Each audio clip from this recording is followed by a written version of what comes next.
接下來是讀經時間，今天的經文是在馬太福音2章12到23節。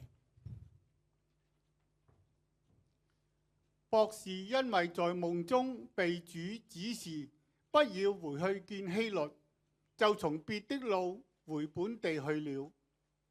他們去後，有主的使者向約瑟夢中顯現，說：起來，帶着小孩子同他母親，逃往埃及，住在那裏，等我吩咐你，因為希律必尋找小孩子，要除滅他。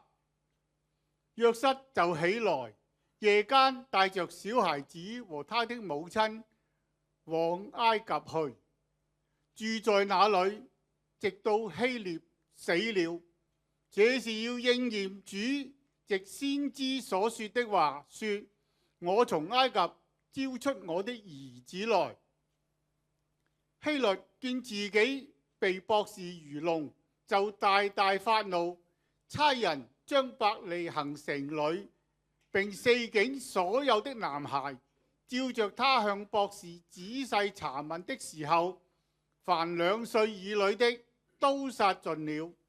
這就應驗了先知耶利米的話，說：在拉瑪聽見號召大哭的聲音，是拉結哭他兒女，不肯受安慰，因為他們都不在了。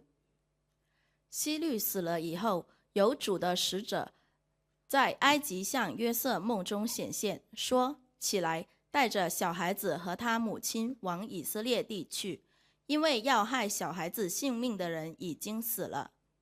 約瑟就起來，把小孩子和他母親帶到以色列地去，只因聽見亞基老接着他父親希律做了猶太王，就怕往那裡去，又在夢中被主指示，便往加利利境內去了。到了一座城，名叫拿撒勒，就住在那裡。這是要應驗先知所說，他將稱為拿撒勒人的話了。讀經完畢，願神祝福聽他話語的人。今天我們有甘冠英牧師在我們當中證道的題目是踏上新里程。我們有請甘牧師。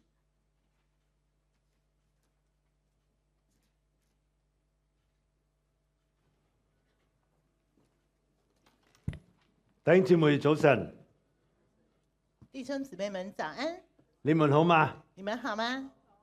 好，好，好就大聲啲啦。好，你就要大聲一點啦。好係因為我哋有我哋嘅神嘅恩典喺我哋當中。好，是因為我們有神的恩典在我們當中。今日好高興能夠喺大家當中嚟到去傳講神嘅信息。今天很高興能夠在大家當中來傳講神的信息。我相信過去嘅呢一個星期，大家都好高興、好開心，係咪啊？我相信過去那個星期，大家都很高興、很開心，對不對？因為有聖誕節嘅慶祝啊！因為是有聖誕節的慶祝。我相信教會都有慶祝。我相信教會也有慶祝。亦都相信每一個家庭都有慶祝。我也相信每一個家庭都有慶祝。喺一個高潮嘅當中，我哋已經係好似慢慢從高潮咧平復翻落嚟咁樣。好像我們在一個高潮當中，慢慢的在高潮裡面平復下來了。可能仲有1-2日都仲係喺高潮。可能還有1-2天還在高潮當中。又另外一個高潮將要出現。又有另外一個高潮要出現。係乜嘢啊？是什麼呢？新年係咪啊？新年，對不對？哇！大家都好期望住新年點樣咧啊？那大家也期望新年怎麼樣？但係計下條數咧，舊年你亦都又過咗新年嘅喎。但是算一算，去年你也過了一個新年。應該係今年年初啦嚇。那今年年初，對不對？咁啊，可能喺新年嘅時候，唔知大家有冇俾自己一啲嘅新年嘅願望咧？那在新的一年，不知道大家有沒有給自己新的願望呢？或者係一啲嘅新年你要想做嘅事咧？或者是新的一年你想要做的事呢？好啦，年結嘅時候計算一下，到底有幾多成就咗啊？那年結的時候呢，算一算有多少是成就了？年年都會立志啊！每一年我們都會立志。唔好多啊，5個咁計啦不要太多，5個怎麼嚇。唔知樣？ 5個你達成咗幾多個啊？那5個你達成了多少個呢？今日我同大家去思想一個問題，就係唔好諗住過去啦。那今天我跟大家思想一個問題，就是不可要想能過去，一計起嚟，可能我哋唔合格啊！或者算起來我們不及格。喺呢度咧，我好感恩，因為聖靈實在感動啊，讓敬拜隊所選擇嘅詩歌係非常配合今日嘅信息。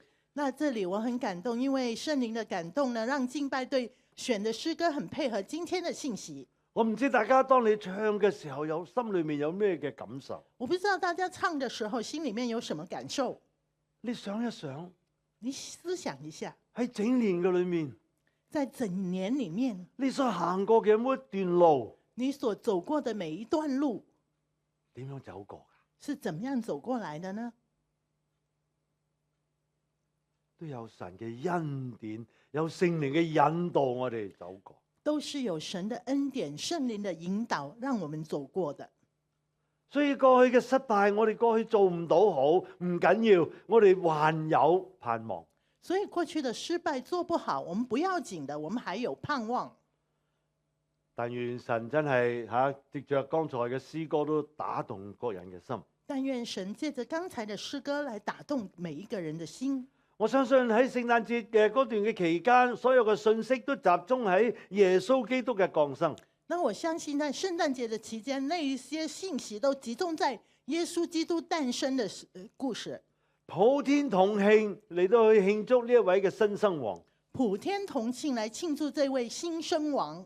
但係聖誕節過後，但是聖誕節過後，喺耶穌嘅身上所發生嘅事，相比佢誕生呢一件嘅事，卻係冇乜人講。在耶穌身上所發生的事，相比他誕生這件事，卻沒有多少人提到。後期所發生啲咩事呢？那後期發生了什麼事呢？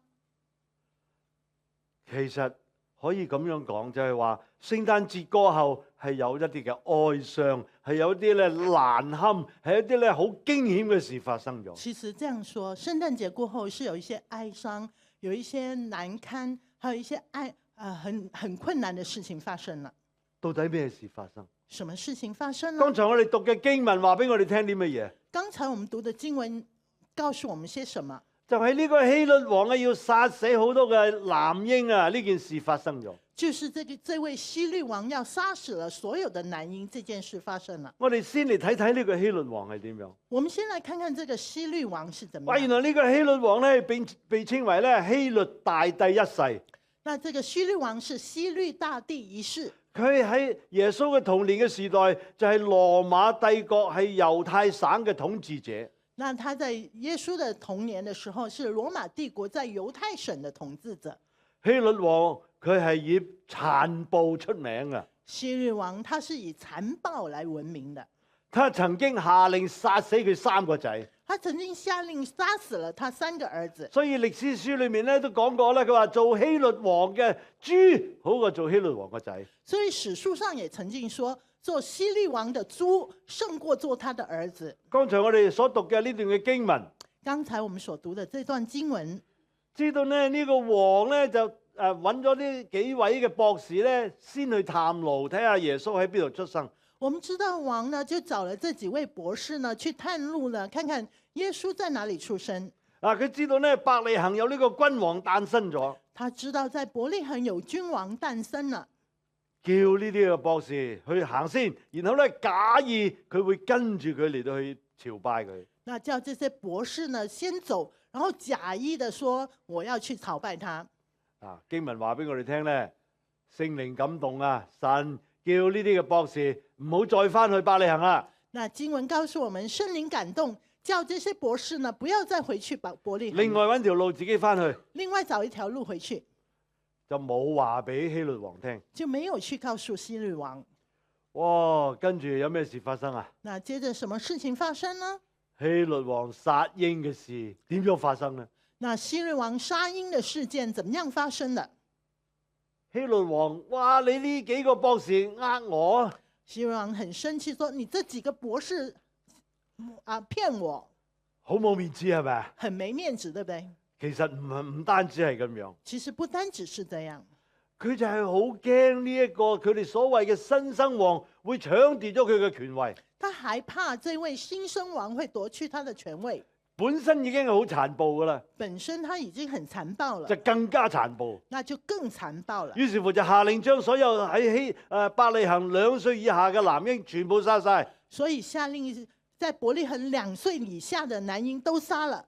佢唔在乎呢啲係咪無辜，他不在乎那是不是無辜，自己嘅仔都殺得啦，他連自己的兒子都人殺過了，家嘅仔就更加可以殺埋添啦。別人的兒子更加可以殺了。佢所關心嘅係自己嘅權力，佢係唔關心其他無辜嘅生命。他只關心的是自己的權利，他並不關心其他的生命。佢殺男嬰，因為當時所有嘅統治者都係男性。他要殺男嬰，因為當時的統治者通常都是男性。女嬰對佢毫無危險嘅影響。女嬰對他來說是毫無危險的影響。唔知大家有冇個問題？咦，到底有幾多人被殺呢？那不知道大家有沒有這個問題？到底有多少男嬰被殺呢？估唔估到呢？嚇？你猜得到嗎？嗱，聖經冇講俾我哋聽。聖經沒有告訴我們。但係咧，有啲嘅歷史家咧，一個歷史家當中，佢係叫做羅拔臣咧，佢就假設當中所受害嘅係有15至到20個。那有一個歷史家呢，叫羅伯神的，他假設大概是有15到20個。原因咧就係伯利恆係一個好小嘅城鎮，原因是伯利恆是一個很小的小鎮，而附近亦都唔係好多人聚居。那其附近也不是很多人聚居。所以呢，呢個唔係一個好大嘅屠殺。所以這不是一個很大的屠殺。約莫係15至20個人。大概是15到20個。你諗一諗，如果係一個大屠殺嘅時候，你想想，如果是一個大屠殺，當時嘅猶太歷史學家約瑟夫就會一定會講到嘅。當時的猶太歷史學家約瑟夫呢，一定會提到，而且可能係成為當時嘅頭條新聞，可能也會成為當時的頭條新聞。咁呢個希律王咧殺咗個男嬰咧，其實表面上咧係講到呢個人性嗰種嘅殘暴，嗰種嘅自私心。那這個希律王殺男孩呢，表面上就展示了人性的殘暴和自私。其實真正嘅原因，其實就係等於呢個撒旦咧係要攔阻、要破壞上帝救贖嘅計劃。其實背後真正的原因是，這個撒旦要攔阻、破壞神救贖的計劃。喺經文個裏面俾我哋睇到咧，主嘅使者係3次喺夢中嚟到向約瑟顯現同埋指示佢。那在聖經裡面，我們看到呢，神的使者3次呢，在夢中向約瑟來顯現，還有指示他。我哋睇到嘅經文咧喺13節啦、19節啦，同埋22節。我們看到是13節、19節、22節，係嘛？夢中顯現，夢中顯現，夢中指示。夢中顯現，夢中顯現，夢中被主指示。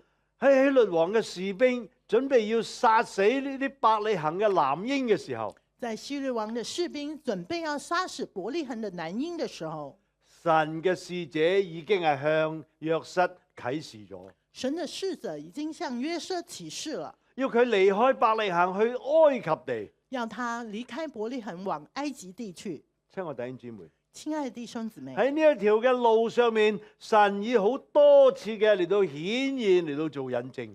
在這條路上，神多次的顯現來做引證，唔單止喺約瑟嘅身上，不單只是在約瑟身上，喺每一個嘅信徒嘅身上，神都有咁樣嘅顯示俾我哋。在每一個信徒身上，神都有這樣的顯示給我們。我哋要知道，我們要知道，每當神有任何引導嘅時候，必定有清楚嘅印證。每當神有什麼引導的時候，必定有清楚的印證。藉着佢嘅作為，藉着神嘅說話，藉着聖經，藉着好多嘅事物喺我哋身周圍所發生嘅事情，借着他的作為，他的說話，聖經還有事物都要跟我們說話。喺我哋所處嘅環境，或者甚至乎咧係有藉着其他嘅人向當事人嚟到去指示同埋感動。借着我們所處的環境，或者是其他人向當事人來啟示，還有感動。啟示嘅目的係要引導我哋去敬拜佢、愛佢、跟從佢。啟示的目的就是要我們去敬拜他、愛他，還有跟隨他。喺呢度亦都俾我哋睇到呢，使者有3次向佢講，向約瑟講嘅時候，有3個嘅行動。那這裡我們也看到主的使者三次向約瑟顯現的時候，他有3個行動。喺第13節，還第13節，大家睇到有邊3個行動啊？有哪3個行動呢？講俾我哋聽下咧。告訴我們有咩嘢？第一，有什麼？第一，起來；第二，住在那裡；住在那裡。仲有咧，等我吩咐。等我吩咐。啊！哇！呢3個好寶貴嘅行動，希望大家咧係存着喺我哋日後所走嘅呢條路嘅上面，記住呢3樣嘢。那這3個很重要的行動呢，請大家牢記在以後我們走的路上，記住這3件事。第一，起來。第一就是起來。我哋睇下第14節，約瑟點樣？我們看看14節約瑟怎麼做。佢話約瑟就起來，夜間帶着小孩子和他母親往埃及去。這裡說約瑟就起來，夜間帶着小孩子和他母親往埃及去。使者咩時候話俾約瑟聽啊？使者是什麼時候告訴約瑟的呢？知唔知啊？你知道嗎？夢中啊嘛，係咪啊？在夢中，就係佢瞓緊嘅時候。就是在睡覺的時候。係咩時候啊？即係？那是什麼時候呢？就係夜間啦。就是夜間。你睇下，當約瑟接到呢一個從夢中嘅信息嘅時候，所以約瑟接到這個從夢中的信息的時候，夜間帶着小孩，夜間就帶着小孩和母親，即刻立即啊，係咪啊？就立刻的去埃及喎。到埃及去。知唔知埃及距離呢個伯利恆有幾遠啊？你知道埃及距離伯利恆有多遠嗎？可能冇諗過呢個問題喎。可能我們都沒有想過這個問題。大概呢，如果喺伯利恆去到當時埃及比較多猶太人聚居嘅地區，大概呢，當時如果從伯利恆到埃及呢，比較多猶太人聚居的地方，500公里，是500公里。500公里啊！500公里。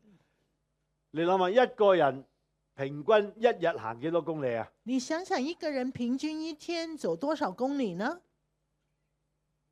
都唔知啊，15至20公里。大概是15到20公里。當然啦，你要休息㗎，係咪？那當然你需要休息的。帶住個細蚊仔，帶着那個嬰孩啊，咁啊，瑪利亞啱啱咧就係即係誕生咗，即係呢個生咗細路哥。瑪利亞剛剛才生了小孩，身體比較軟弱㗎嘛，身體會比較軟弱，未復原㗎嘛，還沒有復原。好啦，就算假設你有個驢仔俾你騎住，假設你有那個小驢子騎着，極其量都係15至20公里，極其量也是大概是15到20公里。要走幾耐路？你要走多少啊？40天左右。要大概40天，或者係個半月，或者是1個半月。遠唔遠啊？很遠嗎？喂，呢40日唔係就咁行平路喎。這40天不是只是走平路，要走過曠野喎，還要走過曠野，要避過好多嘅危險嘅喎。要避免很多的危險。呢個真係信心恩典之路。這真的是要信心恩典之路。約瑟佢係要好順服。約瑟他是要很順服，佢係要認識神，他要認識神，佢要對神嘅說話有信心，他要對神的話語有信心。一個如果唔認識神嘅人，你點樣會叫到佢係能夠信靠神呢？一個不認識神的人，你怎麼能夠叫他去信靠神呢？唯有係能夠認識神、信靠神嘅人，先至會去聽從神。唯有是認識神、信靠神的人，才會去聽從神。所以約瑟就係因為呢一個嘅原因，佢即刻起嚟。所以約瑟就是因為這樣，他立刻起來。好啦，第二個行動。那第二個行動，住在那裏。住在那裏。我哋嘅信服，我哋嘅神，其實就係首先要我哋第一步順服咗佢，然後就有第二步嘅引導。那我們的神是第一步你要順服他，然後就有第二步的引導，就好似剛才所唱嘅恩典之路一樣，就好像剛剛所唱的那首恩典之路一一樣，步又一步。是一步又一步。但係唔單止係要一步一步，仲要繼續嘅去等候仰望神下一步。不單只是一步又一步，還要繼續的等候神的下一步，步步等候仰望跟隨，步步等候仰望跟隨，信服神嘅話。順服神的話語。有時係需要立即遵行嘅，有時候是需要立即遵行的，就好像約瑟立刻在晚上就起嚟。就好像約瑟立刻在晚上就起來。有時係需要忍耐等待神嘅時候，有時候卻要忍耐等待神的時候。如果我哋應該等待，卻係倒慢；如果我們應該等待，但是要倒慢，應該等候，反而自己好心急，應該要等候，反而自己很心急了。好多時就會破壞咗神嘅計劃喺我哋身上。很多時候，我們就會破壞了神的計劃在我們身上。以賽亞書講得好好，以賽亞書說得很好，就係話我哋等候耶和華嘅，就說等候耶和華的必重新得力。必重新得力。他們必如鷹展翅上騰，他們奔跑卻不困倦，行走卻不疲乏。他們必如鷹展翅上騰，他們奔跑卻不困倦，行走卻不疲乏。弟兄姊妹，弟兄姊妹啊，當我哋走上呢條恩典之路嘅時候，當我們走在這條恩典之路的上，但願我哋真係能夠學習等候神。但願我們都能夠學習等候神。點樣等候？怎麼樣等候呢？唔係扎扎跳喺度等候，不是蹦蹦跳跳的在等候，而係我哋真係要喺我哋心裏面安靜嚟到等候神對我哋講說話。而是我們真的就要安靜來等候神跟我們說話。我哋等候神對我哋嘅吩咐係點樣？我們等候神的吩咐是什麼？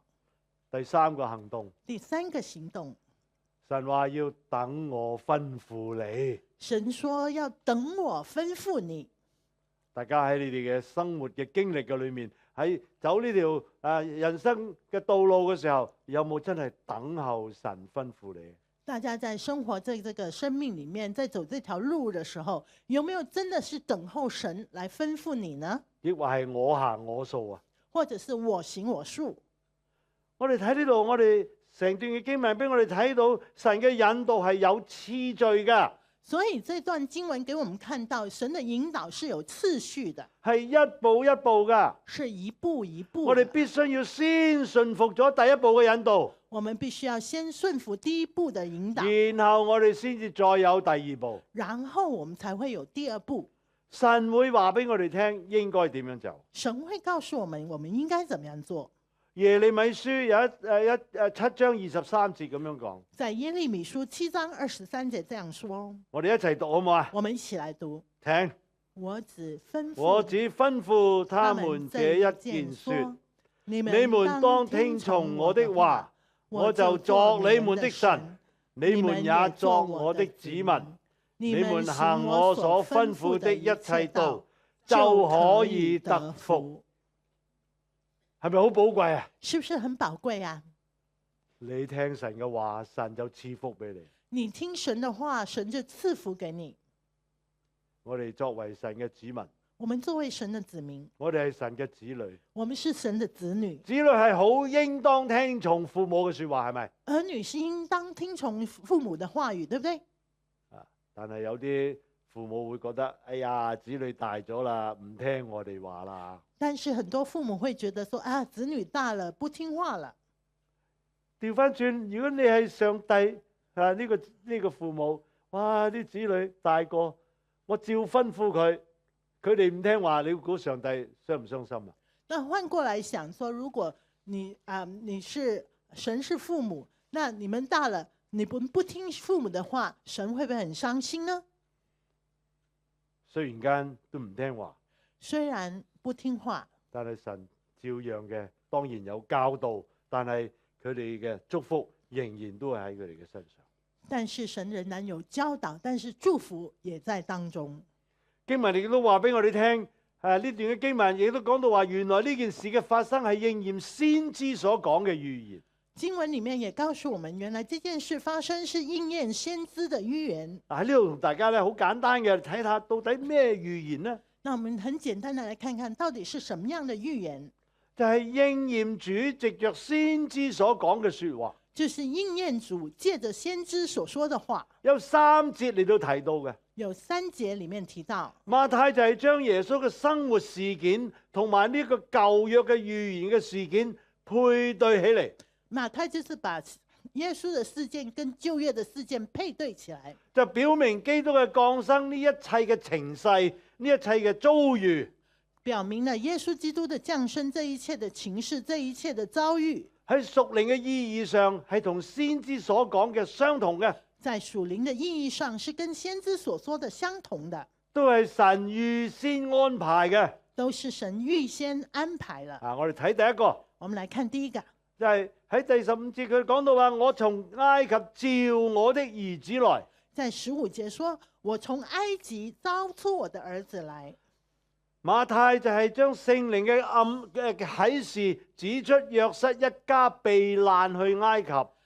馬太就是將神的指示預言說避難去埃及，避難到埃及，係應驗舊約何西亞先知嘅預言。是應驗了舊約的何西亞先知的預言。呢個預言係點講呢？這個預言怎麼說呢？佢話以色列年幼嘅時候，我愛他，就從埃及召出我的兒子來。他說以色列年幼的時候，我愛他，就從埃及招出我的兒子來。個背景就係提到喺摩西嘅日子。背景是摩西的日子，神拯救以色列人離開埃及為奴之家。神拯救以色列人離開埃及為奴之家。而耶穌基督嘅情形就係同古時呢一個以色列人一樣，處境相同。那耶穌基督的情形就是跟古時候的以色列人的處境一樣。以色列嘅子民同埋耶穌都係被稱為神嘅兒子。以色列人跟耶穌都是被稱為神的兒子，所以馬太就稱之為一個實用嘅應驗。所以馬太就稱之為一個實用的應驗。我哋跟住睇下第二個。我們看第二個。馬太嘅說話就係舊約提到神呼召佢屬靈嘅兒子離開埃及。馬太的應用就是舊約提到神呼召他屬靈的兒子。今日神亦都係呼召自己嘅兒子獨生子耶穌基督離開埃及。今日神也呼召自己的獨生子耶穌離開埃及。第二個嘅預言就係講到伯利恆嘅男孩被殺嘅事。第二個預言就是講到伯利恆男孩被殺的事。就係耶利米書第31章15節所講。在耶利米書31章15節所說的。耶利米先知就記述猶大亡國嘅時候。耶利米先知是記述猶大亡國的時候。佢話拉馬嘅集中營。拉馬的集中營。佢哋係分批嘅被擄到去巴比倫嘅時候。他們分批被擄到巴比倫的時候。當時生離死別哀痛嘅苦況。當時的生離死別哀痛的苦況。就正如呢，剛才經文所講嘅伯利恆殺嬰嘅事件。就正如剛才經文所說的伯利恆殺嬰的事件。殺死啲嬰孩嗰種嘅慘景啊！殺死了嬰孩的那種慘境。咁啊，拉結係乜嘢？那拉結是什麼？拉結就係約瑟嘅母親咯。拉結就是約瑟的母親。呢個約瑟唔係呢個約瑟瑪利亞個約瑟啊。這個約瑟就不是瑪利亞的約瑟。呢個約瑟就係後來成為埃及首相嘅嗰個約瑟。這個約瑟就是後來成為埃及的宰相就係被賣到去埃及嗰個約瑟。就是被賣到埃及的約瑟。拉結就因為失去咗呢個嘅兒子約瑟，佢就好哀慟。拉結因為失去了這個兒子，他就很哀痛。呢個拉結就代表咗伯利恆所有被殺嘅男嬰嘅母親。這個拉結就代表了所有伯利恆被殺男嬰的母親。佢為到佢哋而哭泣。他為了他來哭泣。佢不能夠受到安慰。不能夠收到安慰。因為所有呢啲嘅男嬰都死咗。因為所有的男嬰都死了。我哋睇下第三個，我們來看看第三個。佢話嚟到呢一座城叫做拿撒勒，就住喺嗰度。他說到了一座城叫做拿撒勒的，就住在那裡。佢嘅目的係為俾我哋睇到呢個拿撒人就係被藐視嘅人。目的是拿撒勒人是被藐視的人，因為當時好多嘅先知嘅預言就係話將會呢一個嘅彌賽亞會被藐視。因為很多先知當時預言是彌賽亞會被藐視。咁聖經學者馬有祖博士佢有3點嘅分析。那聖經學者呢馬有造博士呢有3點嘅分析。佢話咧，馬太一口氣用3個舊約嘅預言，目的係要印證一啲嘅事。那他說馬太一口氣用了3處的舊約的預言，目的是引證一件事，就係耶穌基督有神同佢同在，就是耶穌基督有神與他同在，保守佢一切嘅平安，保守他一切的平安。耶穌基督確實係神所差遣嚟到世間嘅彌賽亞救主。耶穌基督確實是神差遣來到世間的彌賽亞救主，以至到希律王要將佢除滅。以致希律王要將他除滅。第三個就係要表示耶穌基督係一個被藐視者。那第三個就是表示耶穌基督是一位被藐視者，係預告佢將來長大之後嘅遭遇，是要預告他將來長大後的遭遇。跟住我哋嚟睇下約瑟喺呢件事上面佢採取一個咩嘅態度呢？接着我們來看看約瑟在這件事上採取什麼態度。佢有3種嘅態度。他有3種態度。第14節俾我哋睇到佢話立即嘅順服。在第14節讓我們看到他是立刻的順服。約瑟就起來夜間帶着小孩同埋母親去埃及。約瑟就起來夜間帶着小孩和他母親往埃及去。立刻順服。是立刻順服。弟兄姊妹喺你嘅生活經歷當中有冇立刻順服？弟兄姊妹在你的生活當中有沒有立刻順服呢？第二個就係忍耐嘅順服。第二件就是忍耐的順服。聖經話俾我哋聽，佢要住在那裏，直到希律死了。聖經告訴我們，他要住在那裏，直到希律死了。第三個順服。第三個順服係好謹慎嘅順服，是很謹慎的順服。就係因為佢聽到亞基老接住佢父親希律就做猶太嘅王，就是因為他聽到亞基老接着他父親希律做了猶大王，佢就怕去呢個地方，他就怕往那裏去。然後神又用佢使者喺夢中話俾約瑟聽，然後神就讓他的使者在夢中來告訴約瑟。於是乎約瑟就去加利利嘅境內。於是乎呢，約瑟就到了加利利的境內。佢呢一個好謹慎嘅順服係咩意思呢？這個很謹慎的順服是什麼意思呢？原因就係希律王去世之後，佢將佢嘅王國分成俾3個嘅兒子。原因就是希律王去世之後，他把王國呢分給他3個兒子。其中猶太同埋撒瑪利亞就由一個叫做亞基老嚟到繼承。其中呢猶太和撒瑪利亞就由一個叫做亞基老的來繼承。亞基老為人都好強暴嘅，亞基老為人是很強暴的。佢曾經殺死3000個猶太人。他曾經殺了3000個猶太人。後來因為佢所做嘅呢啲咁惡劣嘅事情，喺主後第6年就被羅馬驅逐出去。因為他這樣做了這件事情，在主後第6年就被羅馬驅逐出去了。約瑟可能係因為怕亞基老同佢嘅父親希律一樣會殺嬰，所以約瑟是怕亞基老會和他的父親一樣會殺嬰，所以就怕去返亞基老所統治嘅呢個猶太省，所以就害怕到亞基老統治的猶太省。上帝好清楚知道約瑟嘅掛慮，上帝很清楚地知道約瑟的掛慮，因此就指示佢遷移去加利利。於是就指示他遷移到加利利去。去加利利呢一個嘅拿撒勒地方。去加利利這個拿撒勒的地方。呢個地方就係屬於希律王另一個仔佢統治嘅地方，這個地方是屬於希律王另外一個兒子統治的地方，較為安全。比較安全。約瑟嘅怕約瑟的害怕，唔係表示佢懦弱，不是因為他懦弱，而係表示佢係一個有思想嘅人。而是表示他是有個思想的人，佢係能夠分析當時嘅形勢，他能夠分析當時的形勢，佢信服神嘅旨意，他順服神的旨意，並唔係就係做一個完全冇思想嘅人。而不是做一個完全沒有思想的人。相反嘅，相反的，佢係更加要做一個有思想嘅人，他更是要做一個有思想的人，係慎思明辨。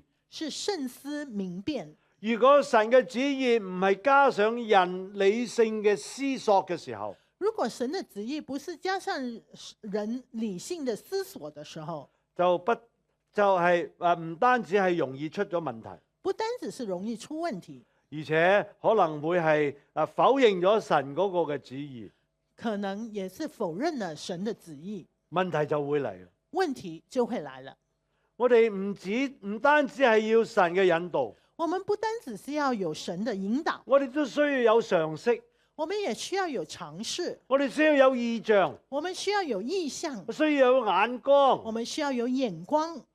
神只係命令約瑟翻到去以色列地啫，神只是命令約瑟去以色列地，並冇命令佢住喺邊度。並沒有命令他住在哪裡。佢就係因應當時嘅情況，如果佢翻到耶路撒冷嘅時候，就會出事啦。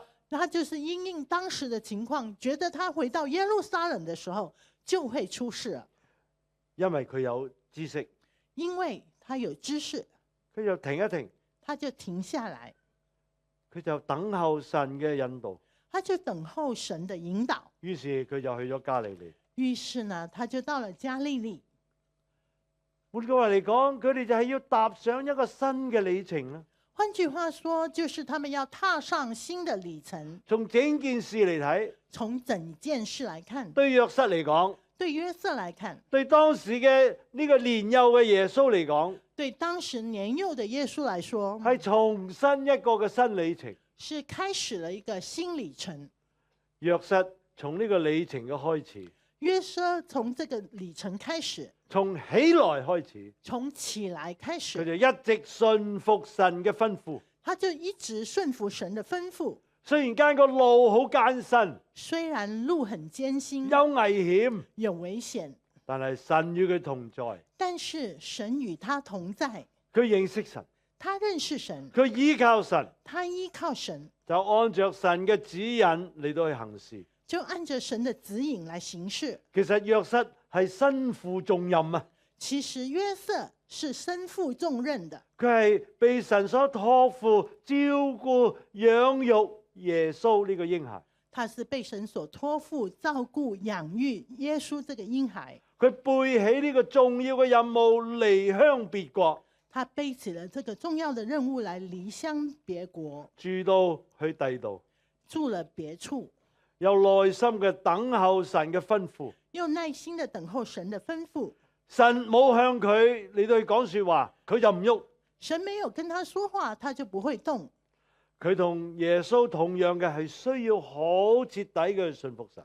同樣的，他跟耶穌是很需要徹底的去順服神，按照神嘅意思，按照神的意思，同神嘅引導，跟神的引導，嚟到成就神嘅計劃。來成就神的計劃。至於耶穌所踏上嘅新里程，主耶穌所踏上的新里程，就係佢喺拿撒勒嘅成長。就是他在拿撒勒的成長。雖然佢係神，雖然他是神，但係從佢道成肉身嘅出生，但是從他道成肉身的出生到佢嘅成長，到他的成長，都係好卑微嘅環境嘅當中嚟到學習謙卑。都是在很卑微的環境裡面學習謙卑。佢同樣嘅信服差佢嚟嘅父，他同樣的順服差他來的父，佢就成為咗我哋今日每一個信徒嘅榜樣。他就成為了今天我們每一個信徒的榜樣。我哋需要去效法。我們需要去效法。親愛的弟兄姊妹，親愛的弟兄姊妹，當神帶領你踏上新里程嘅時候，當神帶領你踏上新里程的時候，神會保護你，神會保護你，會指引你。會指引你。神知道佢所做嘅事情，神知道他要做的事情，佢比我哋所知道嘅更多。他比我們知道的還多。神嘅路神的路永遠都係最美最善，永遠都是最美最善的。神嘅路永遠係最好。神的路永遠是最好的。當然唔一定係容易，當然不一定是很容易，但係必定係保護住你，但是神必定保護你，引導住你。引導着你。佢要你去到呢個埃及之地，他要你到埃及之地，佢要你住在那裏，他要你住在那裡，佢要你等候吩咐你。他要你等候吩咐你。親愛的弟兄姊妹，親愛的弟兄姊妹，我哋如果要順服主，我們如果願意順服主，我哋就唔能夠盼望照常咁樣過一啲安舒嘅日子。我們就不能夠盼望照常的過我們安舒的日子。我哋凡事都應當順服主，我們凡事都應該順服主，聽從佢嘅帶領。聽從他的帶領。要做到呢一樣嘢嘅時候，要做到這件事的時候，首先我哋要認識神，首先我們要認識神，我哋要對神嘅說話要有信心，我們要對神的話語有信心，因為只有認識神嘅人、信靠神嘅人，因為只有認識神、信靠神的人，先至會聽從神。才能夠聽從神。呢個係服侍神嘅人所應有嘅態度。這是服侍神的人應該有的態度。弟兄姊妹，今日一齊嘅嚟到去反思，弟兄姊妹，今天我們一起來反思，我哋係咪一直喺度學習緊認識上帝嘅說話呢？我們是不是一直在學習認識上帝的話語呢？可能喺今年嘅年初，你話啊，上帝啊，我要多讀聖經啊！可能今年的年初，你說上帝啊，我要多讀聖經啊，感謝神，1月份好好，你哋1月份好熟練，好渴慕讀聖經。或者一月份是很屬靈、很渴慕讀聖經。啊，2月份就開始減一半。 2月份就減了一半。 3月份3月份來又少一半，又少了一半。 4月份又可能起翻啲，因為有復活節。 4月份可能漲一點，可能因為有復活節。咁啊，跟住咧，可能你嘅讀經生活就同耶穌釘死喺十字架一樣死咗。可能你的讀經生活呢，就可能跟耶穌釘死在十字架上一樣死了。慢慢又冇咗啦。慢慢的就沒了。如果我哋唔係學習認識神嘅說話，我哋點能夠知道神嘅旨意係乜嘢呢？如果我們不是學習去知道神的話語，我們怎麼知道神的旨意在哪裡呢？如果我哋對聖經唔認識，我哋點會起來嚟到去真係實現神要我哋行嘅路呢？如果我們對聖經不認識，我們怎麼可能會起來去實現神要我們行的路呢？我哋又點能夠知道神嘅旨意要我哋去做啲乜嘢啦？我們又怎麼能夠知道神的旨意要我們去做些什麼呢？我哋點會有一個新嘅異象呢？我們又怎麼會有一個新的意象呢？我哋何來會有知道應該行邊個方向呢？那我們又怎麼樣可以知道我們應該走哪個方向呢？當我哋踏進呢個新里程嘅時候，當我們踏進這個新里程的時候，我哋還有4天就係1月1號，我們還有4天就是1月1號了。我哋又開始一個2026年嘅新里程啦。我們又可以開始一個2026年的新里程了。喺呢個新里程，你有冇諗過你點樣走咧？在這個新里程，你有沒有想過你要怎麼走呢？你同邊個一齊走咧？你要跟誰一起走呢？你何來有呢個新嘅異象、新嘅道路？何來點樣可以享受到一個恩典之路呢？你哪裡來的新的意象、新的道路？又怎麼樣可以走上恩典之路呢？喺呢度鼓勵大家，在這裡鼓勵大家，稍微安靜一下，我們稍微安靜一點，我哋要思想下。我們來思想一下。神啊，話俾我聽，我應該走咩路？神啊，告訴我應該怎麼樣走？你係咪好應該邀請神同你一齊走？你是不是很應該邀請神跟你一起走呢？你邀請你嘅家人同你一齊走？你邀請你的家人跟你一起走。我哋唔好獨自一個人走，我們不要獨自一個人走，我哋需要上帝嘅同在。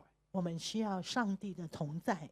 你睇下約瑟嘅經歷，你看看約瑟的經歷，你睇下耶穌點樣嘅經歷，你看看耶穌怎麼樣的經歷。佢哋呢一條咁漫長、咁危險嘅路，這一條這麼漫長、這麼危險的路，係一個信心之路，是一個信心之路。盼望喺未達到1月1號要立志嘅時候，盼望還沒有到1月1號我們要立志的時候，你就先嚟到去求問神。我們先來求問神。我俾大家一啲安靜嘅時間。我給大家一點安靜的時間。